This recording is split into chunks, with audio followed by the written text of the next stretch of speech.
Good afternoon everyone. আশা করি সকলে ভালো আছেন ও সুস্থ আছেন। আমরাও ভালো আছি। লাস্ট ব্লগটা যেখানে শেষ করেছিলাম সেখান থেকেই আবার শুরু করছি। কল্পা থেকে নাকো গ্রামে আমরা গেছিলাম নাকো লেক দেখতে। তারপরে সেখানে খাওয়া দাওয়া সেরে এবারে আমরা যাচ্ছি গুই মনেস্ট্রি দেখতে। আর সেখানে আছে 500 বছরের পুরনো বৌদ্ধ সন্ন্যাসীর মমি। আসলে হিমাচলের বিভিন্ন জায়গা ঘুরতে ঘুরতে আমরা গুই গ্রামে এবারে পৌঁছব। আর স্পিতি উপত্যকার একটি ছোট্ট গ্রাম হচ্ছে গুই গ্রাম। সমুদ্রপৃষ্ঠ থেকে প্রায় 10,000 ফুট উঁচুতে অবস্থিত। এই মঠে আছে 500 বছরের পুরনো বৌদ্ধ সন্ন্যাসীর মমি। এই স্পিতি উপত্যকার এক এক দিকে কিন্তু এক এক রকম সৌন্দর্য। প্রত্যেকটা পাহাড়ের রঙই কিন্তু আলাদা। আর এখানে অক্সিজেনের পরিমাণও কিন্তু বেশ কম। গাছপালার সংখ্যা নেই বললেই চলে। এই যে নদীটা দেখা যাচ্ছে, দেখুন নদীর যে জলের রং সেটা কিন্তু একদম কালো। এই নদীটাই হচ্ছে স্পিতি নদী। লাস্ট ব্লগে যে নদীটা আমি দেখিয়েছিলাম, মানে দুটি নদীর সঙ্গম আমি আপনাদেরকে দেখিয়েছিলাম। চন্দ্রভাগা নদীর সঙ্গম, মানে চন্দ্র আর ভাগা দুটো আলাদা আলাদা নদী আমরা ভূগোলে পড়েছিলাম। সেই চন্দ্রভাগা নদীর সঙ্গম ছিল ওটা। আর এটা হচ্ছে স্পিতি নদী, পুরো কালো রঙের জল।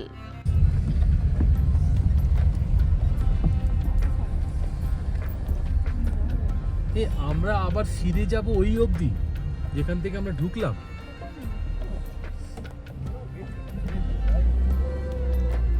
थोड़ा वेट करना चाहिए मेरे भाई। আমার এই পাহাড়গুলো দেখে খুব ভয় লাগে। সেজন্য মনে হচ্ছে গিলি থেকে আসছে।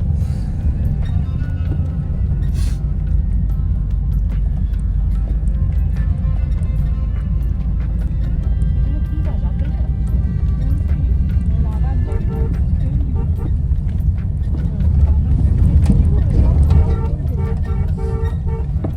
এরকম যেন মনে হচ্ছে না পাহাড়গুলো দেখে মনে হচ্ছে গিলি খেতে আসছে।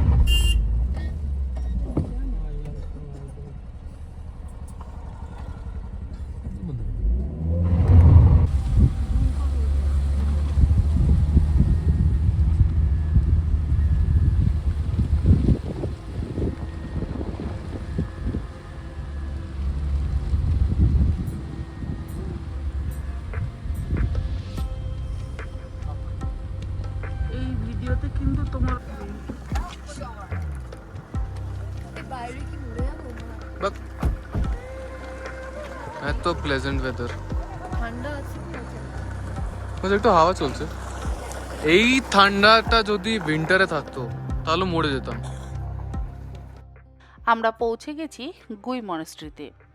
নাকো থেকে গুই মনেস্ট্রির দূরত্ব হচ্ছে 46 কিলোমিটার। তবে আমাদের সময় লাগলো 1 ঘন্টা 20 মিনিট। রাস্তা মোটামুটি খারাপ নয়, তবে বড্ড উঁচুতে। সমুদ্রপৃষ্ঠ থেকে 10,000 ফুট উঁচুতে। তবে খুব একটা ঠান্ডা যে আছে তা একেবারেই বলবো না। হাওয়া ভীষণ চলছে, আর রোদের তেজ যেহেতু প্রচণ্ড, সেই জন্য খুব একটা ঠান্ডা লাগছে না। তবে আমরা প্রত্যেকেই জ্যাকেট পরে নিলাম, কারণ মনেস্ট্রি দেখে ফেরার সময় হয়তো একটু ঠান্ডা লাগলেও লাগতে পারে। আর এখানে যাওয়ার পর একটা অদ্ভুত জিনিস দেখলাম, সেটা হচ্ছে আমাদের যাদের কাছে আইফোন, তাদের প্রত্যেকের ঘড়ির সময়টা কিন্তু একেবারে অন্য হয়ে গেল। মানে আমরা অনেকটা চীনের কাছাকাছি পৌঁছে গেছিলাম। এই সময় চীনের সময়টা দেখাচ্ছিল, তখন বাজে 6টা, কিন্তু আমাদের ঘড়িতে দেখাচ্ছে 8টা। আর তার মানে আমরা বুঝলাম যে চীনে সেই সময় হচ্ছে 8টা। আবার যখন আমরা ফিরছি সেই সময় আমাদের ঘড়িতে বাজে 7টা, আমাদের আইফোনের ঘড়িতে বাজে রাত্রি 9টা। অনেকক্ষণ পর্যন্ত কিন্তু এই সময়টা ছিল, মানে আমাদের যাদের আইফোন আছে তাদের প্রত্যেকের ফোনে চীনের সময়টা দেখাচ্ছিল। এটা ভারী অদ্ভুত লাগলো। এই যে আমরা পৌঁছে গেছি গুই মনাস্ট্রিতে। এবার দেখব আমরা 500 বছরের পুরনো বৌদ্ধ সন্ন্যাসীর মমি।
চারিদিকের পরিবেশ কিন্তু অসম্ভব শান্ত, যদিও মানুষজন ভীষণই কম।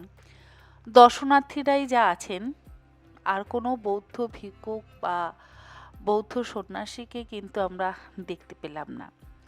এই হচ্ছে সেই 500 বছরের পুরনো বৌদ্ধ সন্ন্যাসী, যার নাম ছিল তেনজিন, ওনার মমি।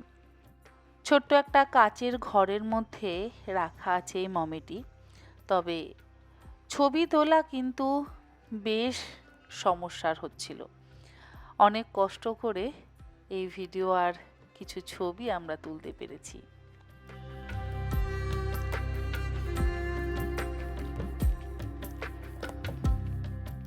শোনা যায় এই বৌদ্ধ সন্ন্যাসী নাকি জীবিত থাকাকালীনই তার মমিকরণ প্রক্রিয়া শুরু করে দিয়েছিলেন।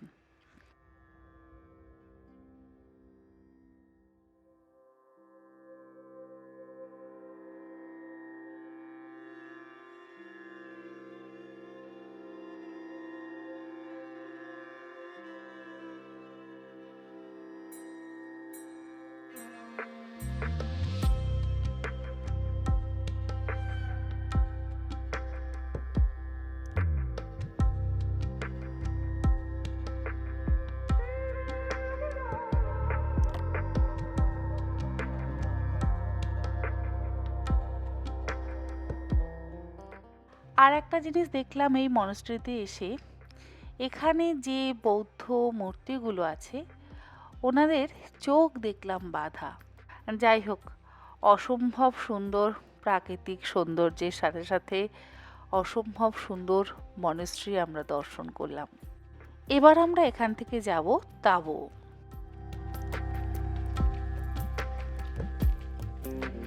ঠিক বলেছিস, ঠিক বলেছিস। আয়। আমি নাই, আমার কাশ্মীর কি কালি এরকম হালকা, এই তোর বাবা মার ওরকম হালকা কেন? कश्मीर की काली कश्मीर का भिखारी देख रहे हो? মাকে দেখ তোর মায়ের অবস্থা এরকম। আরে কোথাও যেন ট্রেক আছে, আধ ঘন্টা মতন, কিন্তু ট্রেকে মা, তোর মাসির ট্রেকিং এ তোরই যাবে? কোথায় থাকবো? আগেও গেছিল যখন খাজিয়া থেকে আমরা ওই করেছিলাম। তখন তোর মা আরো অল্প বয়স ছিল তাই না গেছিলে? লাস্ট ইয়ার, লাস্ট ইয়ারে লাস্ট ইয়ার 2 বছর লাস্ট আগে। লাস্টে 2 বছর। এই 2 বছরে তোর মা আর আমি আরো বেশি বুড়ি হয়ে গেছি জানিস, আরো বেশি বডি হয়ে গেছে বলো। আরো বেশি বড়। একদম বডি বডি হয়ে তুই দেখ লেজে থেকে লোক পেছন দিয়ে। এই আমি মাঝে মাঝে দেখি কি দেখিস যে তোমাকে আমরা আর মাকে। মনস্ট্রি তো দেখা হলো, এবার আমরা তাঁবুর উদ্দেশ্যে রওনা দিয়েছি। আর ফেরার পথে এবার আপনাদেরকে ভালো করে দেখাচ্ছি, দেখুন স্পিতি নদীর জলটা কেমন কালো। এরকম কালো জল আমরা কখনো দেখিনি। আমি জানি না আপনারা এর আগে কেউ কখনো দেখেছেন কিনা কালো কোনো নদীর জল। এরকম অদ্ভুত কালো জল আমি প্রথমবার দেখলাম। আর পাহাড়গুলো দেখুন, সেগুলো কিন্তু কালো নয়, বেশ সুন্দর সাদা সাদা রং। তবে নদীর জল অসম্ভব কালো, যেন মনে হচ্ছে ময়লা জল যাচ্ছে। তবে একেবারেই ময়লা জল নয়, পরিষ্কার জল, কিন্তু অদ্ভুত কালো রঙের জল। কিন্তু চারিদিকে সৌন্দর্য, যত সন্ধে হচ্ছে তত যেন প্রাকৃতিক সৌন্দর্যের রূপও বাড়ছে। এখন বাজে 7:30, তবে চীনের সময় হচ্ছে এখন 9:30।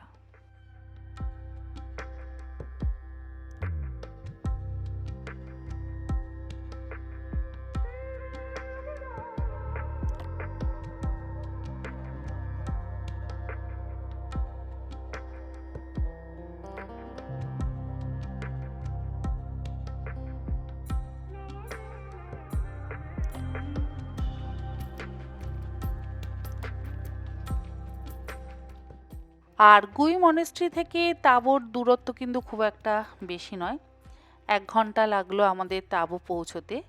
আর পৌঁছতে পৌঁছতে দেখুন বেশ রাত হয়ে গেল। তবে এখনও পুরোপুরি রাত কিন্তু হয়নি। আমাদের ঘড়িতে যদিও 9টা বাজে, আকাশে অল্প অল্প আলো কিন্তু তখনও পর্যন্ত রয়েছে।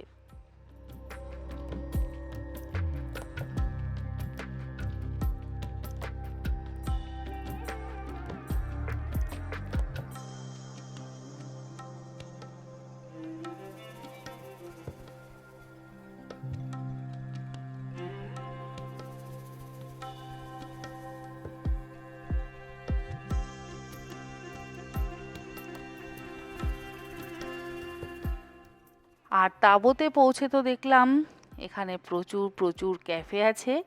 ক্যাফে দেখে বাচ্চারা ভারী খুশি। আজকে তারা বলেই দিল গাড়িতে বসে বসেই যে আজকে আর আমরা কেউ হোটেলের খাবার খাবো না, আজকে আমরা সবাই ক্যাফেতে খাবো।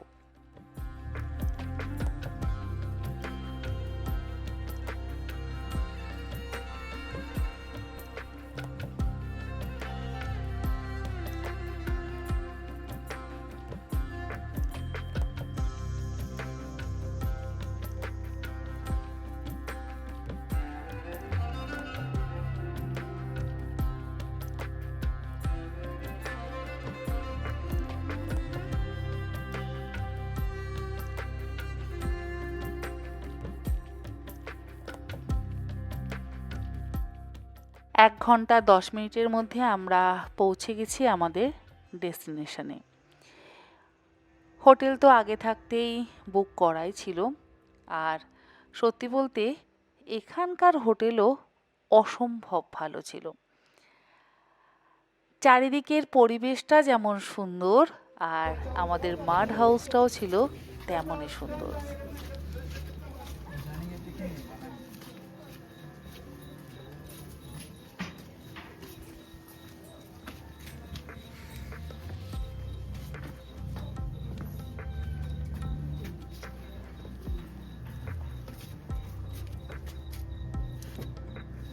রক কাটার নাকি? ইয়েস, রক কাটার।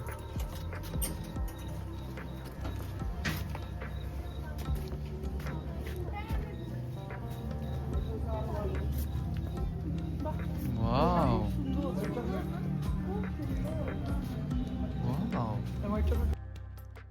এটা হচ্ছে মৈত্রী মাড হাউস। রুমগুলো যেমন সুন্দর সাজানো গোছানো, আর পুরো মৈত্রী মাড হাউসটা দেখলে মন ভরে যাবে।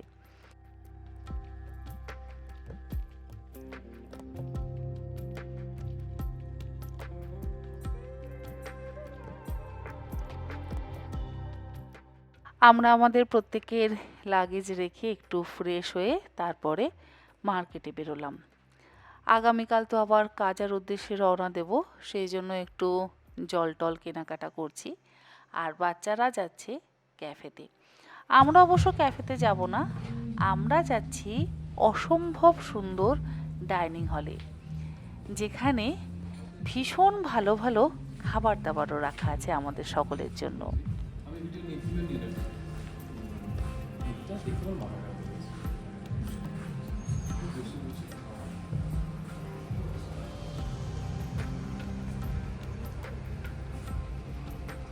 বাহ, কি সুন্দর সাজানো।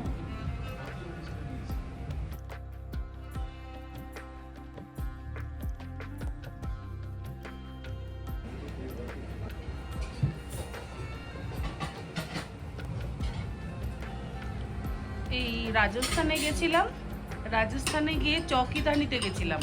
তো চৌকিদানিতে এরকম মাটিতে বসে খাওয়ার অ্যারেঞ্জমেন্ট ছিল। সত্যি এটা ভীষণ সুন্দর, এরকম মাটিতে বসে খাওয়ার এই অ্যারেঞ্জমেন্টটা।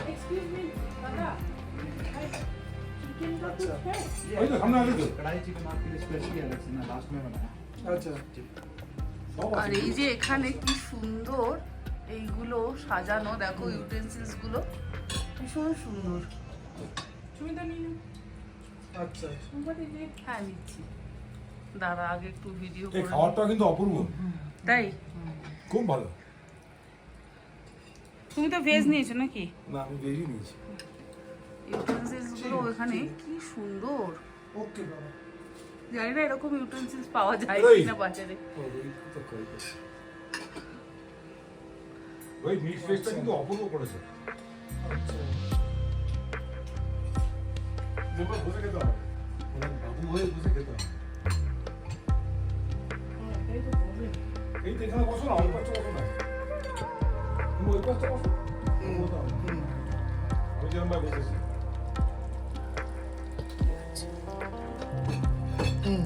এটা মনে হয় চিলি চিকেন, আজকে বাচ্চাগুলো খেতে পারতো। চিলি চিকেন ছিল, ফ্রাইড রাইস ছিল।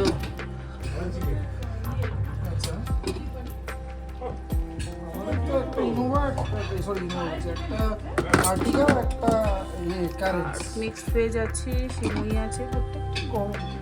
কড়াই চিকেন আছে। আর এটা কি রুটি? আচ্ছা, চাউমিনও আছে। আজকে বাচ্চাগুলো খুব আনন্দ করে খেতে পারতো রে, ওরা যদি এখানে খেত। যাই হোক, এবার আমরা আমাদের খাওয়া দাওয়াটা শেষ করি। প্রত্যেকটা আইটেমই ভীষণ ভালো ছিল এবং সত্যিই খাবারের স্বাদও অসম্ভব ভালো। আর সব থেকে ভালো যেটা আমার লাগলো সেটা হচ্ছে এই এত সুন্দর করে খাবার জায়গাটা সাজানো।